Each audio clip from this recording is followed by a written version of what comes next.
Chapter 1.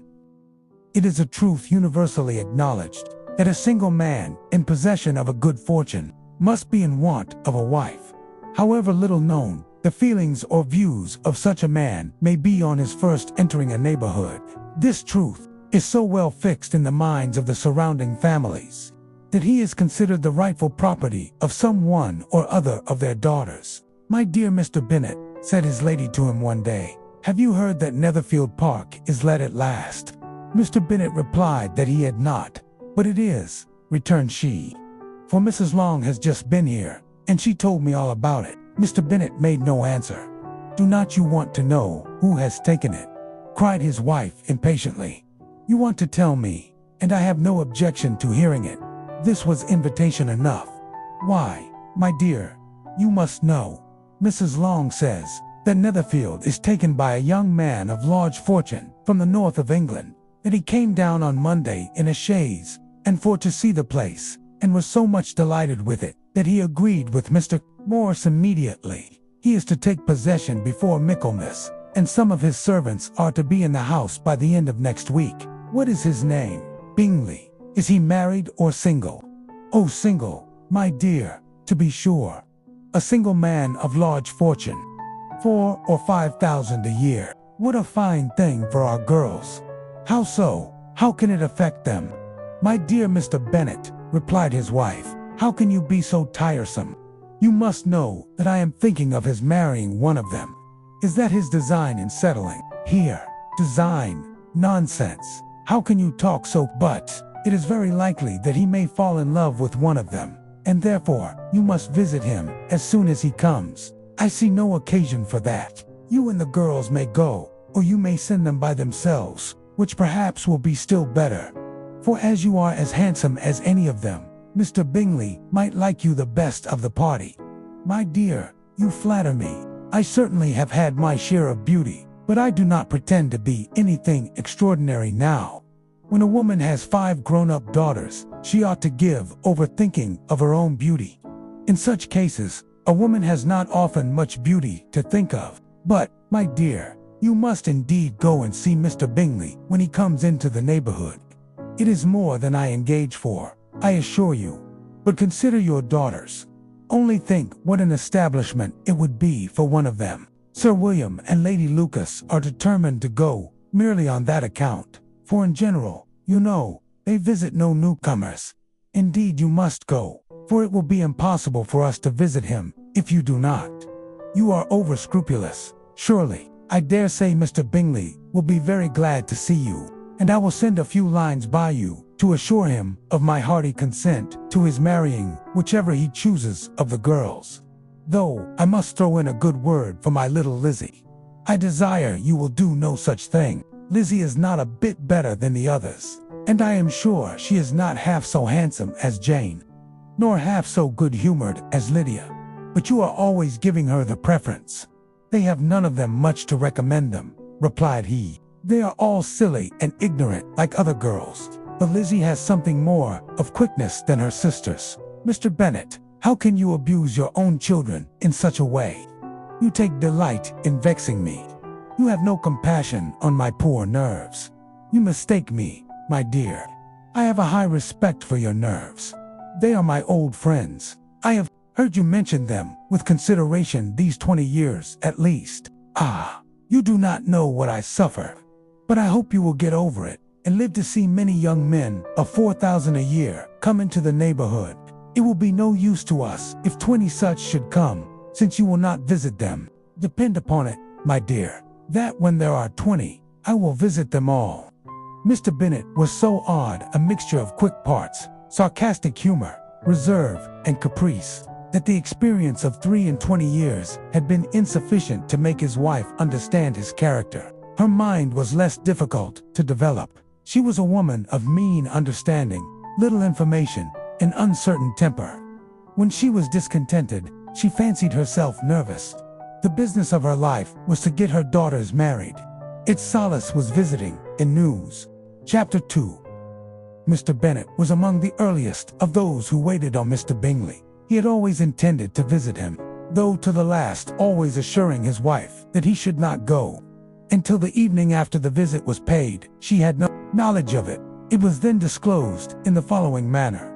Observing his second daughter employed in trimming a hat, he suddenly addressed her with, "I hope Mr. Bingley will like it, Lizzie." "We are not in a way to know what Mr. Bingley likes," said her mother resentfully, "since we are not to visit." "But you forget, Mamma," said Elizabeth, "that we shall meet him at the assemblies, and that Mrs. Long promised to introduce him." "I do not believe Mrs. Long will do any such thing. She has 2 nieces of her own. She is a selfish, hypocritical woman, and I have no opinion of her." "No more have I," said Mr. Bennet, "and I am glad to find that you do not depend on her serving you." Mrs. Bennet deigned not to make any reply, but, unable to contain herself, began scolding one of her daughters. "Don't keep coughing so, Kitty, for heaven's sake. Have a little compassion on my nerves. You tear them to pieces." "Kitty has no discretion in her coughs," said her father. "She times them ill." "I do not cough for my own amusement," replied Kitty fretfully. When tea was over, Mr. Bennet returned to the subject of his visit.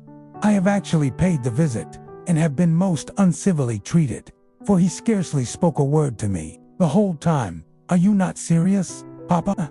You cannot have seen him." "Indeed I have.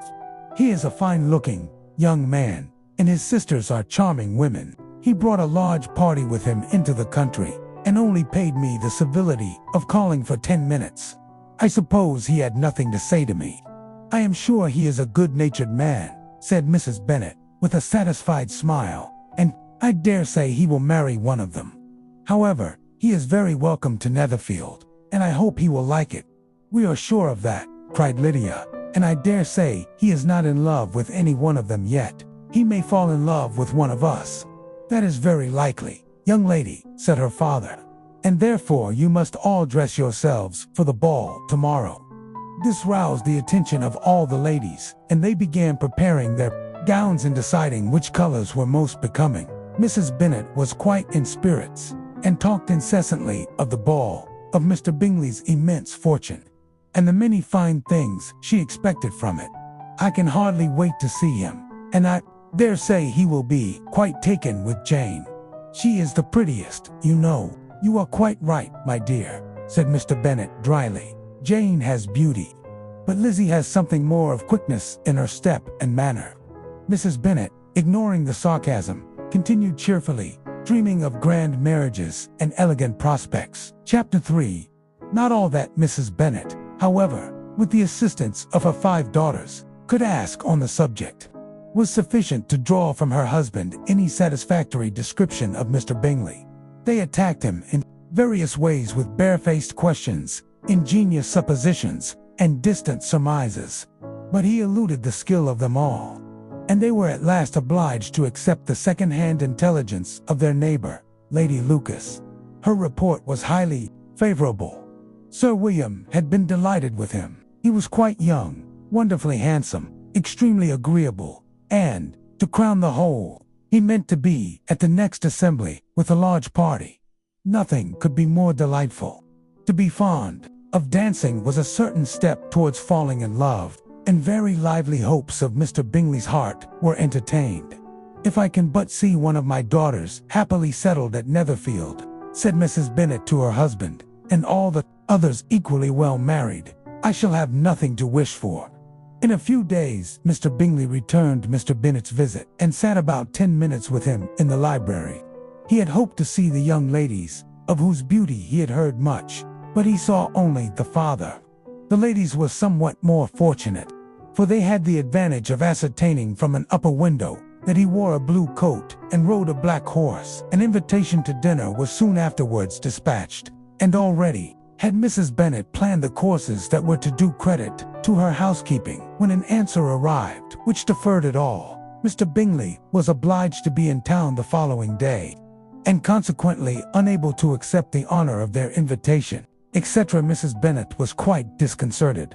She could not imagine what business he could have in town so soon after his arrival in Hertfordshire, and she began to fear that he might always be flying about from one place to another, never settled at Netherfield as he ought to be. "Oh, my dear," said his wife to Mr. Bennet, "I cannot bear to hear that mentioned.